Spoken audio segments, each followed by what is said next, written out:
We're on to the fourth and final part of our framework, Rebuild. And this part of our framework is really about how do we create shared norms and expectations after existing structures, and in particular regulatory regimes, have failed to do so.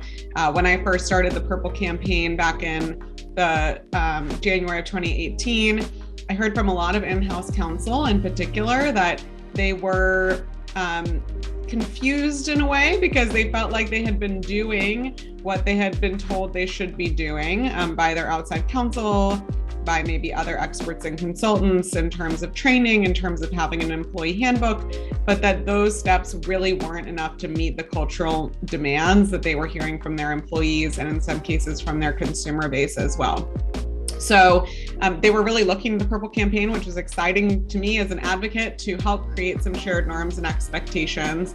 And we ended up doing that by developing a corporate certification program to address workplace harassment. It was modeled off of programs that have been successful in other contexts, like the environmental context with the LEED building certification, which created standards for how to build environmentally friendly buildings, again, in lieu of a law being passed or another existing regulatory regime dictating how those standards should be created and applied and enforced. Another example is the Human Rights Campaign's Corporate Equality Index, which many of you are probably familiar with. This was created in the early 2000s to benchmark companies on their LGBTQ plus policies, and has been really successful at evolving over time to keep up with current trends in the law and in state policy and practice to make sure that companies are really leading when it comes to inclusion efforts on that front. So we partnered in 2019 officially with 5 tech companies: Amazon, Uber, Airbnb, Expedia, and Viasat, to do a pilot. And we did extensive research with these companies through a 300-question benchmarking survey. We also conducted our own independent external research about best practices and trends in this space to find out what we thought was most effective in terms of addressing workplace harassment. And then we worked with them and our partners at the Urban Institute and the National Sexual Violence Resource Center, shout out to Chad, who's here, helped weigh in on that criteria. We wanted to make sure we had both an organization that had a rigorous experience in research, which is really the Urban Institute's area, and a subject matter expert in NSVRC. And NSVRC had partnered with Uber earlier to help them create the taxonomy for their safety report, which you heard a little bit from Brittany Anthony yesterday about. So there was a lot of synergy of subject matter expertise in this area from NSVRC and Urban, and we were really grateful to have their input on building this criteria. And we have now opened up the program to additional non-pilot companies and have expanded also outside the tech sector. So I'm really excited to welcome today 2 of the representatives from companies that have gone through this program with us, who are going to share a little bit more about their experience from the corporate side going through the program. And we can also answer any questions that you might have about it. And we're going to, just for heads up, at the end of this content session, instead of putting you into breakouts and doing a share back, we'll have some time for Q&A if you have questions for Rob and Deanna, and then we will go around and have everybody just leave us with a final thought about the Purple Campaign certification program based off of this panel, and maybe one takeaway that you're also bringing from the workshop overall. So we'll come back to these questions at the end, but everyone will have a chance to weigh in. We want to hear from you all before we send you off, and are so grateful for your participation throughout the workshop. So I'm going to now introduce Deanna and Rob and turn it over to them to share a bit more about their experiences working with the Purple Campaign and in their roles. So Deanna is the Senior Director of Ethics and Compliance at Uber, where she's responsible for compliance programs, including training, processes, and policies, as well as communications and awareness campaigns for the training, processes, and policies.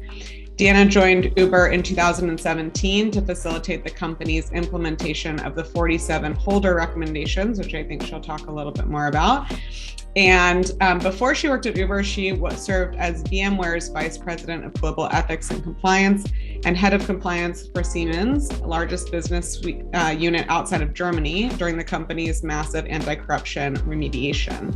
She brings over 20 years of experience in the compliance space, and I personally have learned a lot from her as we went through this process together. So thank you, Deanna, for being with us today and being a great partner to the Purple Campaign. Rob McFadden is the head of employee relations at Gilead Sciences, where he strives to foster a fair, safe, and inclusive culture that enables teams to perform at their best by building employee trust. Prior to joining the employee relations team, he served as Gilead's in-house employment attorney, where he directed investigations, handled pre-litigation disputes, and managed employment litigation. And Gilead, just in December, became the first biopharma company to become Purple certified, which was a goal I think Rob and I had set in like July 2020. So it was really exciting to work with you to get you all there. And it was a big milestone, I think, for us both, and excited to have you share a bit more about that with folks as well. But Deanna, I want to start with you. We were fortunate to have Uber agree to be one of our very first pilot companies. And these were based on conversations that we started having in 2018, when I think both the Purple Campaign and Uber were in different places than we are right now. So can you maybe share a little bit more about where you all were in that moment, and what made you all take a chance on a kind of new idea that we had at the Purple Campaign and undergo our certification program? Yeah, I'm happy to, and I'm so thankful to be here. I actually attended the sessions last year and thought they were so informative and helpful. They're especially helpful for somebody like me who comes from an ethics and compliance background. So you're probably saying, why is an ethics and compliance person interested in this part of the business? And I'll tell you, when I got the call to help Uber and implement the recommendations from the Holder report, which were all about workplace and culture, I thought a light bulb went off in my head. I thought, this is the future. It's no ethics and compliance professionals and legal professionals can't just stay in their lane, in their vacuum. We've learned so much from knowing that employees who feel safe and comfortable and trust their employer, they don't do bad stuff.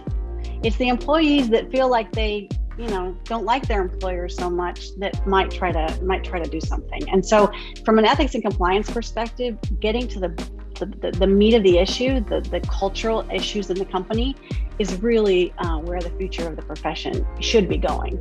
So when I started with Uber in 2017, you may have heard we had some challenges. Delete Uber. Some people were saying, the company's not going to survive this. It was really big. We had to go through this whole transformation from a cultural perspective. But the one thing we learned to do is listen. And we just opened ourselves up. We said, okay, tell us, experts, advocates, employees, everyone around us, including people like from the Purple Campaign, tell us what we should do. We've got the Holder recommendations. That's a great baseline.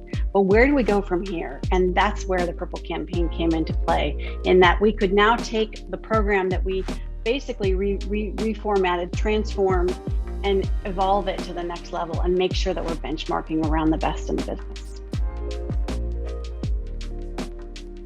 Great. Well, thank you so much for doing that with us. I know that we have, learned a lot from you all, as I think often these crises where you have these reckonings can create the need that often doesn't exist, at least to put it like at the very top of the agenda from the CEO, on down. And so it's been really wonderful to work and learn from you all. And I think it created an opportunity for you to do some forward thinking and innovative things that not everybody else was doing. And that has helped us inform where we can set standards in our corporate certification program. And it really causes you to soul search, to understand, to really assess at a leadership level, what do you want the company to be? Who do you want the company to be? We were coming out with this big safety report. We were the first in the industry of all the app-based services to lay ourselves bare and say, these are the type of incidents that are occurring on the platform. We're trying to fix it. We couldn't do that for the public that's using our platform if we weren't willing to go on the line for our employees and say, you deserve that same sense of safety in the workplace. Absolutely. Well, great. Well, thank you, Deanna. And as I mentioned earlier, after we did that initial pilot with you all, we opened it up to other industries and other companies. And Rob, you are one of the first non-tech companies to seek out Purple certification. I'm hoping you can share a little bit about how you learned about the program, why it was important to you to undergo, and a little bit what the process was like for you all.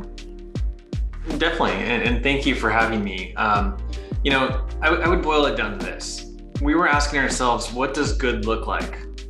Like, we've heard of things from law firms. We went through the Holder report extensively. Like, we've used that as a benchmark. but we didn't know what the industry was doing. We didn't know if what we were doing was good enough. We didn't know where the gaps were, where our strengths were. And so we were really thirsty for something that could help us understand what good looks like for us, for other industries, what the options are. And so one of our members of the HR leadership team heard about Purple, said, hey, this looks interesting. We looked into it. I think we had some great initial conversations, Ali, and absolutely it became a priority of ours to become Purple certified, to be one of the first, if not the first pharma company to go through it, to put ourselves through the paces, to look in the mirror and see what's working and what's not working. And so part of it was that assessment, part of it was identifying gaps. And then I think the other part as an HR professional is being able to influence and persuade and saying, we need to make changes. We need to do something. It's not just Rob's good idea, but this is what other companies are doing. This is where the industry is going. This is what the trends are and what's kind of around the corner. And so Purple really gave us the credibility to have some of those conversations. We identified some quick wins. We weren't that far off when we got certified, but we did have to take some steps. But now we're starting to look at like what's next, what's on the horizon. And for us, this is not just a destination, but a journey. Like we're on this ride together. We know attitudes and standards and things will continue to evolve and change over time. And so for us, we're in the game. We want to be leading the pack in terms of what good looks like, what best looks like, and really Purple gave us that opportunity.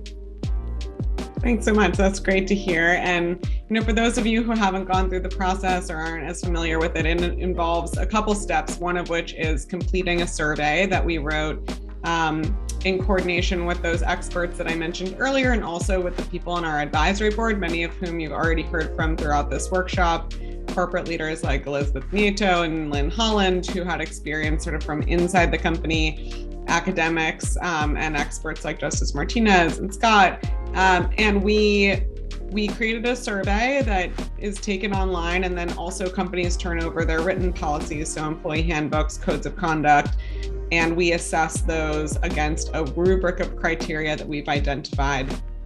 And we have each criteria is weighted depending on the extent to which it really represents, in our view, a significant voluntary step taken by the company and how important each criteria is. And the company gets indexed from 0 to 100. And a part of our hope, obviously our hope is that all companies eventually reach 100% and become Purple certified. But another goal of ours was really just that all this learning that we had done from our advisory board and from these experts would be helpful to any company just taking the survey or going through that assessment, even if they didn't end up reaching 100%. So I know we chatted about this a little bit earlier, but hoping maybe you could each just talk a little bit about what you learned from the process itself, even before you maybe got to 100 or knew that you would get there, and how it helped inform your thinking about your internal policies and practices. Well, I can tell you from experience, it was not the first time at Uber that I had a project where people moved away from me when I told them I wanted to do something, because it's some work. You've got a survey, you've got to show some evidence of the work that you've done to substantiate your responses to the survey, and it's a fairly extensive survey. But what I learned, again, not being in this profession as probably as closely as you all are, is that the survey questions, to me, when I started thinking about them, I started thinking, wow, these really get to the heart of engendering a sort of sense of trust with the employee to the company, as opposed to just a bunch of surveys asking you for demographics and information about your employee base. It really asks about the practices that you have as a company to, again, instill that sense of trust. And I think that the questions were chosen very carefully for that purpose. And so for me, it was an enlightening perspective, because I think there's still more work to do. We always are looking to get better in this area. And I always refer back to the survey, and I say, okay, well, in this instance, these are the types of things this is the type of area that we want to focus on, and then let's hone in that area and make sure that we're supplementing with as much as we need to. Great, thanks. Rob, do you have anything you wanted to add on that? Yeah, I would say that Gilead, being a pharmaceutical company, has some built-in advantages in that we're already a highly regulated company.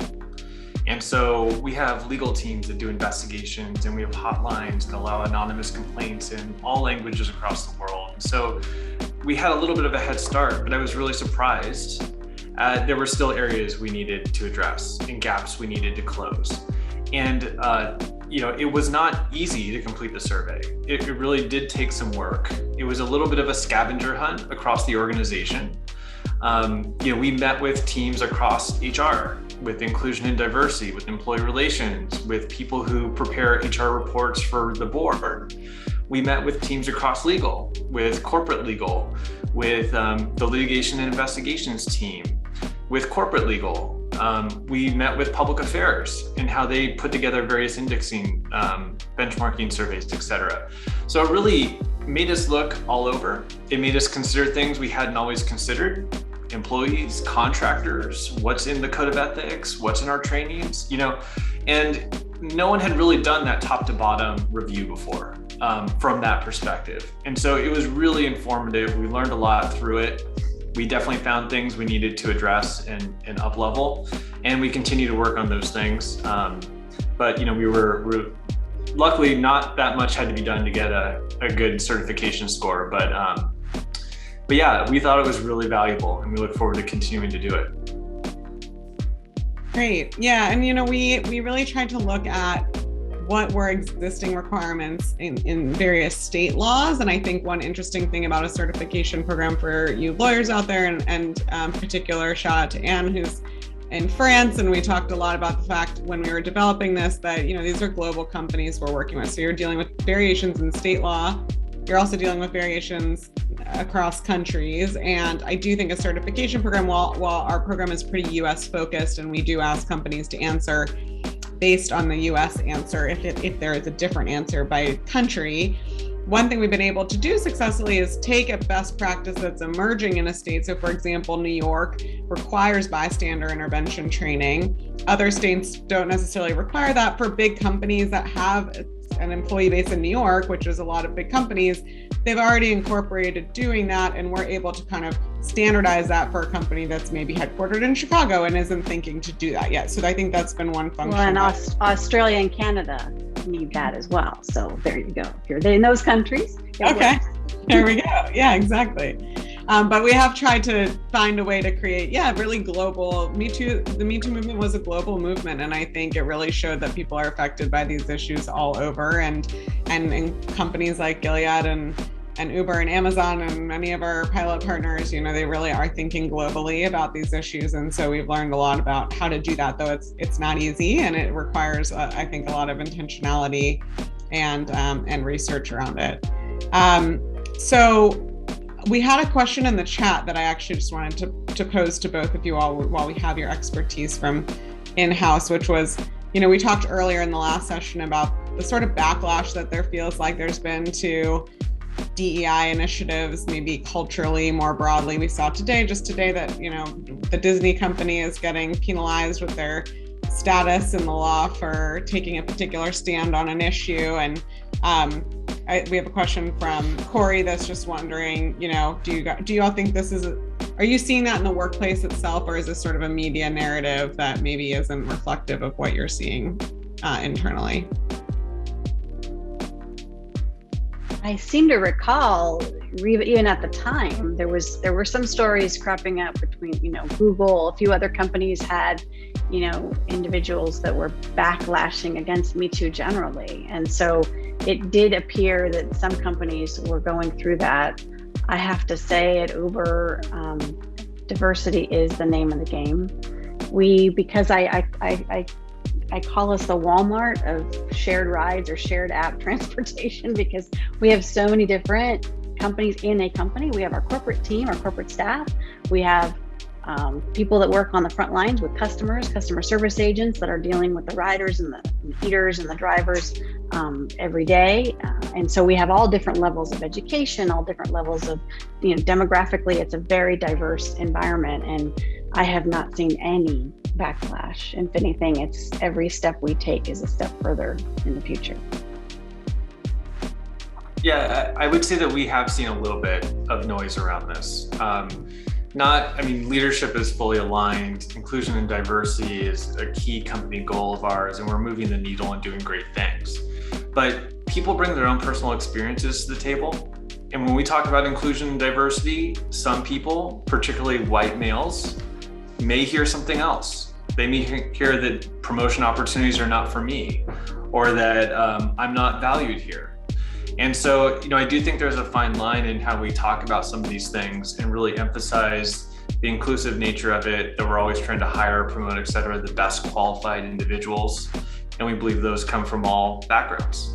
But we saw that not necessarily, not like in a survey per se, but we had some qualitative feedback through an employee survey, and through the comments and digging through, we did see some comments around that. So, I would say my sense is a lot of those individuals opt out. Over time, they just kind of decide to leave, and they get backfilled with people who are more aligned to the company's vision and values. So I haven't seen any, reverse discrimination lawsuits or anything of that nature, nothing really serious, but there has been a little bit of chatter in the organization about it.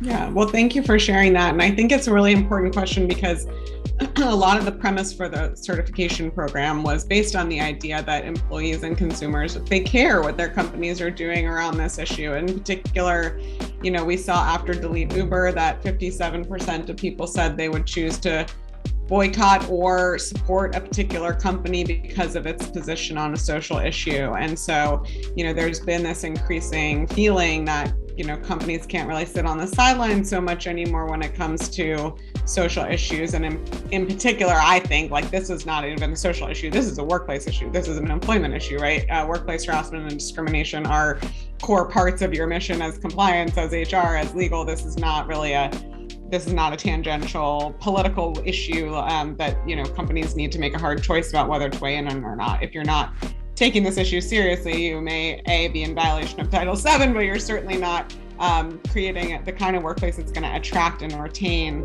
the best talent. And the theme of this workshop is around the Great Resignation, because it's a moment where we're seeing people, Rob, as you're saying, kind of make these choices for themselves. Is this a place where I want to continue to work? Is this a place where my values are aligned? To that end, I have one last question I'm going to pitch to you both. But before I do that, we have a poll that I was interested in hearing from everybody's perspectives on before I ask you two. So the question is, do you think, if you're a company that has both employees and also consumers who you're trying to satisfy, like your riders or your Uber Eats consumers, and then you also have employees, as Vienna described. Do you think that corporate leaders are looking more about satisfying their employees because of the Great Resignation, because of this sort of turnover we're seeing, or consumer base because that's where the profits ultimately come from, and where the business continues to find sustainability? So just curious if you have a perspective on that.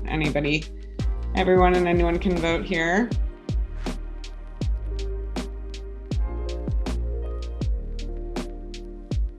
Ali, just one thing to add on that last topic. Yeah.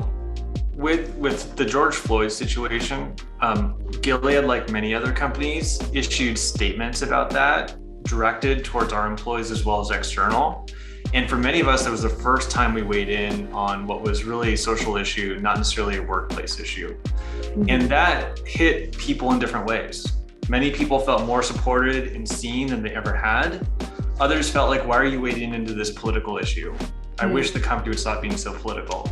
So I do think that's maybe where you started to see a little bit of a separation. And some people then applying that lens to inclusion and diversity initiatives more broadly. Yeah, that's really interesting. Yeah, go ahead. Oh, to that point, exactly the point I was sort of going to make, and then I have a stat to kind of sort of bolster it. We did a lot, and for better or worse, we did a lot of publicity and marketing around during the pandemic around positions that you may have, whether, don't take an Uber. Like if you're racist, don't take an Uber. We actually went out with billboards that were very strong about these positions, these social and political issues. And if I look back in 2017 and I look at what our employee sat statistics were around whether they feel they're being treated fairly and whether they trust Uber, we were in the 50s and 60s. If I look at where we are today, we're in the 80s, the high 80s on all of those same stats, because we've been so bold in some of these positions that we've taken that you feel proud to work for a company that's willing to put itself on the line. So that goes back to, if I love my company, if I'm proud of working at my company, I'm probably not going to do bad stuff. So it's all comes full circle in the end. Yeah, that's really interesting, and I think is a great reinforcement of Rob's point about, the natural kind of shaking out of that, right? If you feel like this is a place where you feel particularly seen or heard, then you're probably more likely to stick around. We also know another stat I like to share with folks is that, workplace harassment is shown to decrease organizational commitment in a company, even among those who don't ever personally experience it, but just knowing that it's something that's going on can really make people's loyalty to a company erode. And that the SHRM survey that they do every year shows that the respectful treatment of employees is the number one factor in job satisfaction, the number one thing, the respectful treatment of employees at all levels, feeling like there's equity being given to how people are treated. So those are things that we often cite to when we encourage companies to take this issue seriously as a DEI one. Great. Okay, we can share back the results of this poll. So it's about split. 57% say employees, 43% say consumer base. Curious to hear as we go around at the end if you have any commentary to add to that. One thing I wanted to just say is the poll that we did in the session just before this was asking whether, and this is relevant, Rob and Deanna, to what you were both just saying, whether after the events of the past 2 years, people think it's easier to get DEI initiatives sort of at the top of the corporate agenda or harder. And it was also about split.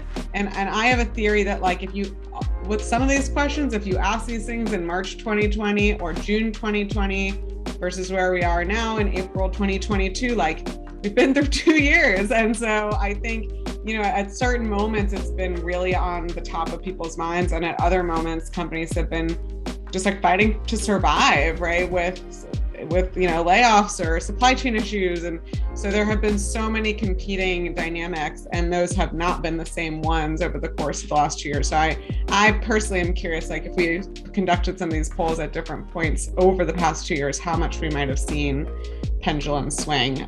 So before we open it up for everyone to go around, I wanted to just ask you both, related to that poll, what does it mean to you, to your employees, to your, consumers, your shareholders? I know you both have announced your Purple certification in different ways, whether through, ERG reports or internal announcements. And if you could just share a little bit about how you think it's gone over with your employees and consumers and what it means to them to see their company taking workplace harassment seriously. Oh, for us, it's critical. I mean, we need as many medals in our arsenal as we can get, because once they say once you have bad press, it's really hard to come back from that. I think we're doing the best we can, and I still can't imagine.